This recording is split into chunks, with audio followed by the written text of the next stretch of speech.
সম্মানিত উপস্থিতি, সকলের প্রতি আল্লাহর রহমত ও শান্তি বর্ষিত হোক। ওয়াকুর রব্বি আউযু বিকা মিন হামাযাতিশ শায়াতিন ওয়া আউযু বিকা রব্বি ইয়াহদুরুন। কিতাব খুলেই শুরুতে দেখছি আলিফ লাম মিম,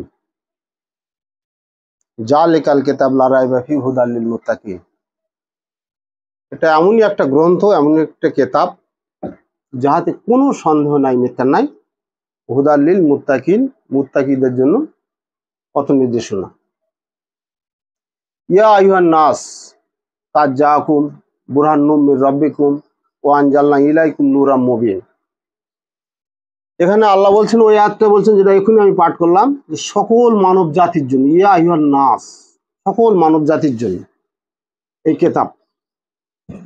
আর এখানে বলছে জালিকাল কিতাব লা রাইবা ফিহি হুদাল লিল মুত্তাকিন, এমন একটা গ্রন্থ ইহাতে কোনো সন্দেহ নাই, মিথ্যা নাই, মুত্তাকিদের জন্য পথ নির্দেশনা। ওখানে মানব জাতি বলেছে, এখানে মুত্তাকি বলেছে, মুত্তাকিদের জন্য পথ নির্দেশনা। তো এই কিতাব থেকে পথ পাবে, মুত্তাকি শব্দের অর্থ হচ্ছে আল্লাহ ভীরু। এই কিতাব থেকে পথ নির্দেশনা পাবে, দিক নির্দেশনা পাবে যারা মুত্তাকি, আল্লাহ ভীরু, আল্লাহর প্রতি যাদের ভয় থাকবে, তারা এই কিতাব থেকে দিক নির্দেশনা পাবে, না তো পাবে না। তানজিলুল কিতাবি লা রাইবা ফিহি মির রাব্বিল আলামিন। আবার অন্য আয়াতে, অন্য সূরায় বলছেন যে এই কিতাব সর্বজ্ঞ প্রজ্ঞাময় আল্লাহর নিকট হইতে অবতীর্ণ। তানজিলুল কিতাবি লা রাইবা ফিহি মির রাব্বিল আলামিন, এই কিতাব জগৎ সমূহের প্রতিপালকের নিকট হইতে অবতীর্ণ, ইহাতে কোনো সন্দেহ নাই, মিথ্যা নাই। তো প্রত্যেকটা আয়াতের এক একটা দিক নির্দেশনা আছে, দিক নির্দেশনা আছে। এই আয়াতে আপনার মুত্তাকি, মুমিন, সালাত, আপনার রুকু, সিজদা, অনেক কিছু আছে।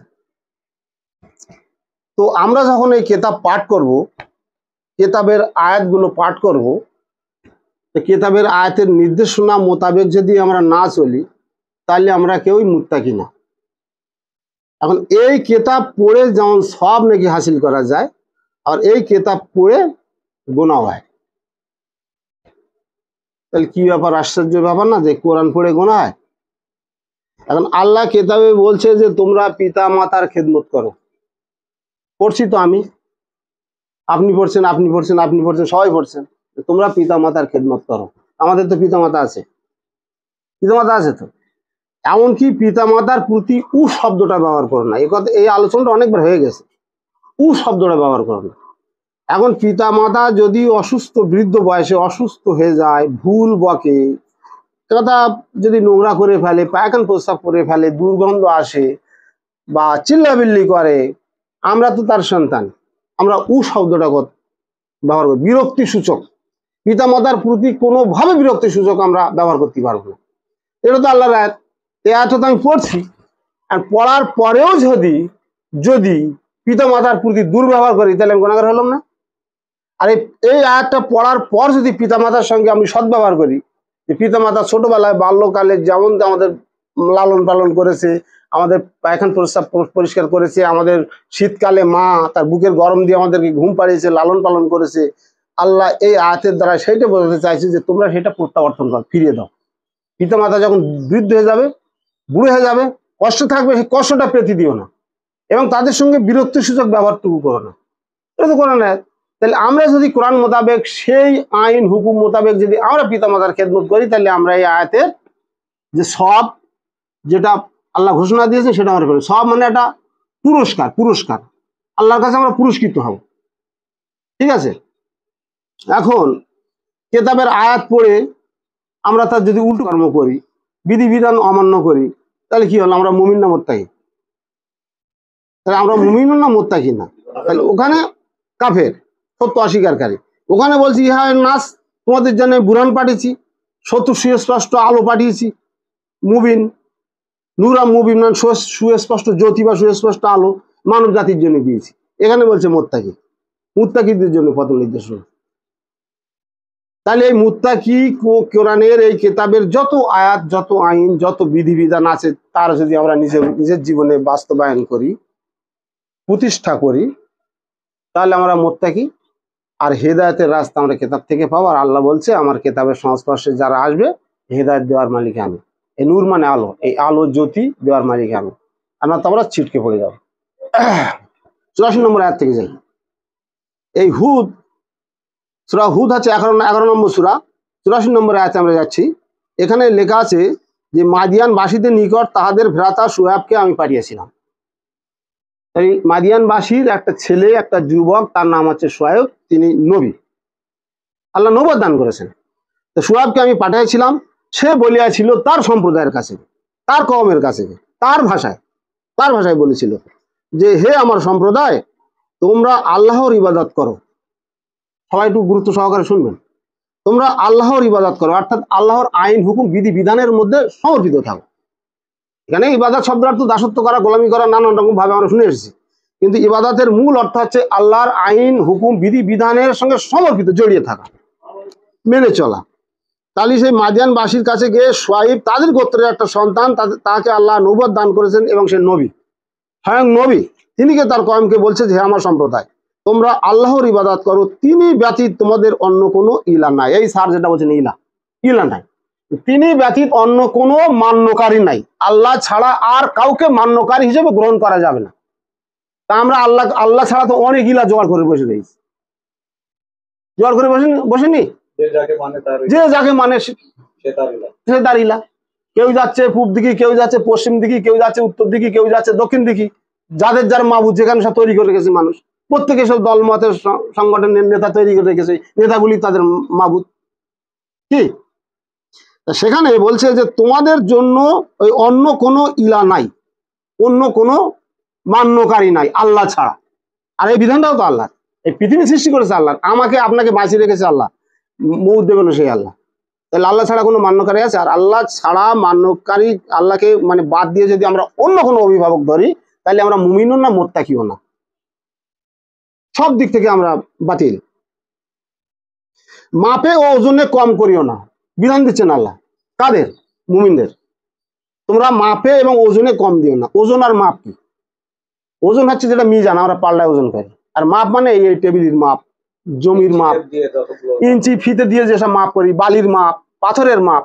আল্লাহ বলছে, বিধান দিচ্ছে যে তোমরা মাপে এবং ওজনে কম দিও না। তাহলে সেই যে জমানায় সব পড়ে যায়, এই সেই যে জমানায় ওজন এবং মাপ ছিল, এই পদ্ধতিতে মিজান ছিল, পাল্লা ছিল, তাহলে আল্লাহ বিধান দিচ্ছে, খুব খেয়াল করবেন, খুব ডিপলি বিষয় এটা। মাপে ওজনে কম করিও না, আমি তোমাদেরকে সমৃদ্ধশালী দেখিতেছি। মানে সেই কম, সেই সম্প্রদায়ের মানুষ, তারা সব মানে হতদরিদ্র ছিল না, সব ধনকুবের, সম্পদশালীওয়ালা। তোমাদের তো আমরা সমৃদ্ধ দেখি, তোমরা ধনী, ধনাঢ্য পরিবার, তোমরা কেন চুরি করবে, তোমরা কেন ভেজাল করবে?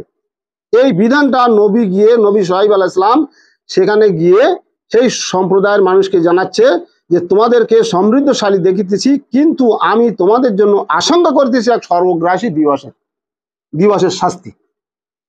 কেন এটা বললেন তিনি? শুআয়ব আলাইহিস সালাম কওমের কাছে গিয়ে দেখছে যে তারা মাপে কম দিচ্ছে, তারা মালে ভেজাল করছে, তারা মাপে চুরি করছে, তারা অশ্লীল কাজকর্মের মধ্যে নিমজ্জিত, তারা মিথ্যা কথা বলছে, তারা সুদ ঘুষ জেনা ব্যভিচার করে বেড়াচ্ছে, নানান রকম অপকর্ম করে বেড়াচ্ছে। তাই সতর্ককারী হিসাবে প্রত্যেকটা নবী রাসূল এসেছেন সুসংবাদদাতা এবং সতর্ককারী হিসাবে, তাতে তিনি সতর্ককারী হিসেবে তার কওমের কাছে গেছে যে আমার কওম যেন এই সর্বগ্রাসী শাস্তিতে মানে পতিত না হয়, যাদের আমার কওম, আমার সম্প্রদায়কে আমি বাঁচাতে পারি, আল্লাহর রাস্তায় ফিরিয়ে আনতে পারি। সেই সচেতনতা নিয়ে মানে তিনি সচেষ্ট হয়ে সেই কওমের কাছে গেছেন উদ্ধার করার জন্য। কিন্তু সেই কওম কি করছে? প্রতিদান দিচ্ছে কি কওম? দেখেন, হে আমার সম্প্রদায়, পুনরায় বলছেন, হে আমার সম্প্রদায়, তোমরা ন্যায় সঙ্গত ভাবে মাপিও ও ওজন করিও, লোকেদেরকে তাহাদের প্রাপ্য বস্তু কম দিও না এবং পৃথিবীতে বিপর্যয় সৃষ্টি করিও না। মাপ ওজন ঠিকঠাক করো, যারা খরিদ করতে এসেছে তাদের সঠিক প্রাপ্যটা দাও, কম দিও না, এবং পৃথিবীতে বিপর্যয় সৃষ্টি করে বেরিও না। বিপর্যয় তার ছোট্ট কথা, বিপর্যয় মানুষ যে খুন সন্ত্রাস লুট তরাজ করে না, চুরি দাড়ি হিংসা বিদ্বেষ নানান রকম অপকর্ম, জুয়া লটারি মদ্যপান নানান রকম অপকর্মের মধ্যে আছে না, এইটাই বলছে যে তোমরা পৃথিবীতে বিপর্যয় সৃষ্টি করে বেরিও না, সতর্কবাণী সাবধান বাণী দিচ্ছে। ভাই খুব ডিপলি বিষয়টা একটু খেয়াল করে শুনবেন। যদি তোমরা মুমিন হও, এই সে মুমিন, যদি তোমরা মুমিন হও তবে আল্লাহ অনুমোদিত যাহা বাকি থাকিবে তোমাদের জন্য তাহা উত্তম, আমি তোমাদের তত্ত্বাবধায়ক নই। যদি তোমরা মুমিন হও, ব্যবসা বাণিজ্য করে সঠিকভাবে হালাল রাস্তায় সঠিক পন্থায় ব্যবসা বাণিজ্য করে যেটা উদ্বৃত্ত লভ্যাংশটা সেটাকে তোমরা উপভোগ করো, সেটা গ্রহণ করো, অন্যায় পন্থায় তোমরা কিছু হাতিও না। আর আমি তো তোমাদের তত্ত্বাবধায়ক নেই, আমি উপদেশ দিতে এসেছি, কিন্তু তোমাদের দেখভাল তত্ত্বাবধায়কের জন্য আমি না। আমি আল্লাহর বাণীটা দায়ভার দায়ভার, তোমাদের দায়ভার আমার না, তোমার দায়ভার তোমার হিসাব তোমার দিতে হবে, আমার হিসাব আমি দেবো। আপনার পাশে আমি সুপারিশকারী হয়ে কেউ যাবো না, কোনো নবী রাসূলরাও যাবে না। আমরা যে জেনে এসেছি সুপারিশ করবে নবী সব জান্নাতে যাবে, একদম বাজে গল্প। কেতাবে কোনো নির্দেশনা নাই। আল্লাহ বলছে যারা পথভ্রষ্ট হয়ে আমার কাছে আসবে, তারা যদি পৃথিবী পূর্ণ স্বর্ণ দান করে তা আল্লাহ কবুল করবে না। কে আছে সুপারিশকারী? আল্লাহ বলছে কে আছে সুপারিশকারী যে সুপারিশ করবে আমার বিনা হুকুমে, আমার বিনা অনুমতিতে? কে সুপারিশকারী আছে সুপারিশ করবে? তো আমাদের কি ধারণা? আমরা বড় বড় স্কলার আলেমদের মুখে কি শুনি, নবী সুপারিশ করবে, সব হুড় করে জান্নাতে চলে যাবে।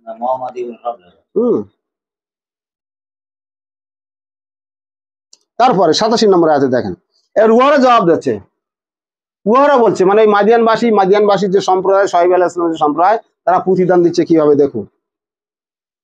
হে শুআয়ব, নবীকে বলছে, হে শুআয়ব, তোমার সালাত কি তোমাকে নির্দেশ দেয় যে আমাদের পিতৃপুরুষেরা যাহার ইবাদত করিত তাহাদেরকে তাহা বর্জন করিতে হইবে, অথবা আমরা আমাদের ধনসম্পদ সম্পর্কে যাহা করি তাহাও? তুমি তো অবশ্যই সহিষ্ণু ভালো মানুষ, তুমি তো একেবারে সাদা মানুষ, পবিত্র মানুষ, মালে কম দিও না, ভেজাল করো না। আমরা মালে ভেজাল দে মাপে কম করে আমরা তো সমৃদ্ধশালী, গাড়ি বাড়ি অট্টালিকার মালিক হয়েছি, আর আমাদের বাপ দাদা পূর্বপুরুষ ধরে তো আমরা এসব করে আসছি। আর তুমি কি সাধু সন্ন্যাসী মানুষ, তুমি আমাদের এখানে সালাত শেখাতে এসছো, তুমি আমাদের সালাতের শিক্ষা দিতে এসছো, ওইটাই কি তোমার সালাত? বোঝা গেল?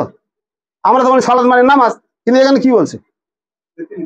এই যে রীতিনীতি পদ্ধতি যে আমি পড়লাম, শুআয়ব আলাইহিস সালাম তার কওমকে কি বলেছে? মসজিদ তৈরি করো, নামাজ পড়ো বলেছে নাকি? এটা বলেছেন, পেয়েছেন? যখন এই সালাত দিচ্ছে, এই যে শুআয়ব আলাইহিস সালাম যে বয়ানগুলোতে দিল, তোমরা বিপর্যয় সৃষ্টি করে বেরো না, তোমরা মিথ্যা কথা বলো না, সুদ খেও না, জেনা ব্যভিচার করো না, পৃথিবীতে বিপর্যয় সৃষ্টি করো না, লুট তরাজ করো না, ডাকাতি করো না, পরের জমি গ্রাস করো না, মালের সম্পদ হাতিয়ে নিও না, এই যে বিধানগুলো দিচ্ছে, এইগুলি হচ্ছে সালাত।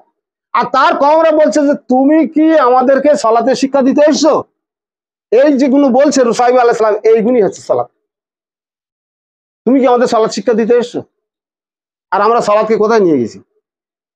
তাম পৃথিবী। এখন আপনি বলবেন, হে আরাবিয়ান কান্ট্রির লোকেরা বুঝিনি, এই আয়াতুল্লাহ খমেনি এদিন জুমায় খুতবা পড়েছে, নামাজ দিছে, আয়াতুল্লাহ খমেনি বুঝিনি? বলেন তো।